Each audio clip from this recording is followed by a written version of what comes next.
For understanding this Carnot cycle, let us assume this piston cylinder arrangement. We will consider all these four processes. We are first having this piston cylinder arrangement, and in this we are having two different covers. First is the diathermic cover and second is the adiabatic cover. Diathermic cover is the cover which allows transfer of heat, and adiabatic cover is the cover which does not allow transfer of heat. So the very first process is reversible isothermal heat addition process. Okay, so what will happen in this process? Obviously the heat has to be added reversibly and isothermally. And in order that heat should be added to the cylinder, the cover should be the diathermic cover which will allow the transfer of heat. So we have got the high temperature source which is at T1 and lower temperature sink which is at temperature T2. So in the first process, in reversible isothermal heat addition process, the heat will be added from the higher temperature sink. Okay, the process is reversible isothermal. Isothermal means the temperature will remain constant. Now you would say, how can the temperature remain constant? So we can assume this, because this is an ideal cycle. The processes are ideal. We can assume this isothermal process as very slow process. Very slow process in the sense that every time the heat is transferred through an infinitesimal small temperature difference. Okay, by infinitesimal small temperature, that means we are using number of reservoirs. First is at T1, second is at T1 plus del T1, then T1 plus 2 del T1. Likewise, we are increasing the temperature very slowly, and that's why this isothermal process is a very slow process. So the very first process is reversible isothermal heat addition process. The temperature at the temperature of the high temperature sink is T1, and the temperature of working fluid inside the cylinder is also T1. And as I told you, in number of processes, in infinite number of processes, this heat will be transferred. So this is reversible isothermal heat addition process. Next process is reversible adiabatic expansion process. Okay, now the expansion should be reversibly and adiabatically. Now in order that expansion be adiabatic, obviously this diathermic cover will be removed and we will put over the adiabatic cover. And the gas which has taken heat Q1 from the high temperature source at T1, it will now be allowed to expand up to a temperature T2. Initially the temperature of gas was T1 and now it is expanding, and the final temperature after expansion is the temperature T2. Okay, and this process is, as I told you, is reversible and adiabatic. Now third process should be reversible isothermal heat rejection process. Now what happens in this process is we are again removing the adiabatic cover and we are replacing it by a diathermic cover, and it is bring in contact with the lower temperature reservoir, or you can call it a sink.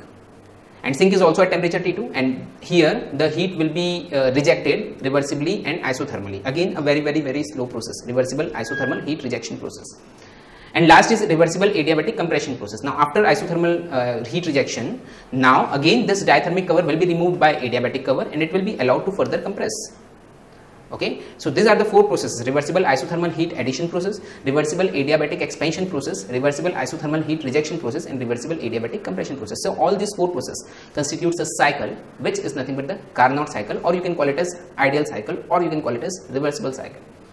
Getting this now? Okay, now if I want to plot this Carnot cycle on PV plane, now how can we plot this? So let us consider this PV plane, and initially in the very first process, reversible isothermal heat addition process, and as we know in the PV plane, the reversible isothermal process, the curve is like this. Then second process, reversible adiabatic expansion process. Okay, third process, reversible isothermal heat rejection process, and fourth process, reversible adiabatic compression process. So all these four processes constitutes a Carnot cycle.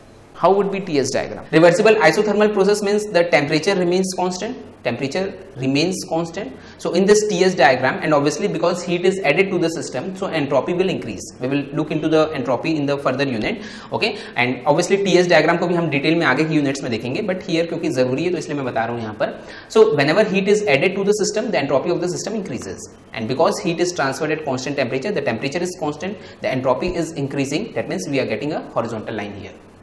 Next is reversible adiabatic expansion process. So 1 to 2 is reversible isothermal heat addition process. 2 to 3 will be reversible adiabatic expansion process.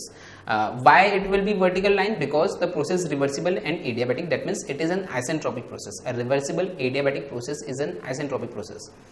Okay, so the line will be vertical. Next, again reversible isothermal heat rejection process, again a horizontal line from 3 to 4, and last is reversible adiabatic compression process from 4 to 1, again a vertical line. So this box is nothing but the TS diagram of this particular Carnot cycle.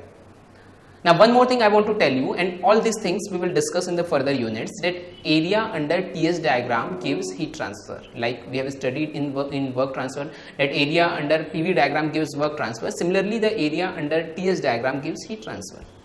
So in this process, in process 1-2, how much would be the heat transfer? What will be the value of this Q1 here? So obviously the area under this 1-2 process is nothing but Q1, as you can see here. Similarly, in process 3-4, heat is rejected. So the area under this 3-4 will give us Q2. So what will be the work done? So work done will be equal to Q1 minus Q2.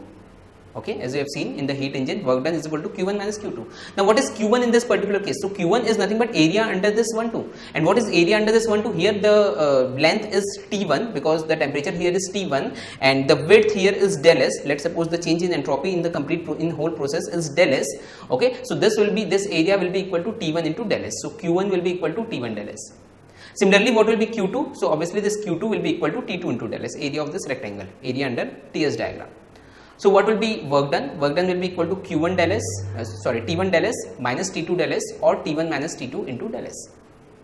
So what will be efficiency? Efficiency obviously is equal to work done upon Q1. Okay, so work done can be written as T1 minus T2 into del S and Q1 can be written as T1 into del S. So the efficiency will be equal to T1 minus T2 upon T1 or 1 minus T2 by T1. So this is nothing but efficiency of Carnot cycle. Very important expression. Efficiency of the Carnot cycle is nothing but 1 minus T2 by T1. We have seen the efficiency of heat engine, a normal heat engine. The efficiency is 1 minus Q2 by Q1. But if that heat engine is a Carnot engine, then the efficiency is equal to 1 minus T2 by T1. Getting this one? Now there are certain very important points regarding this Carnot cycle, Carnot engine. We will discuss that.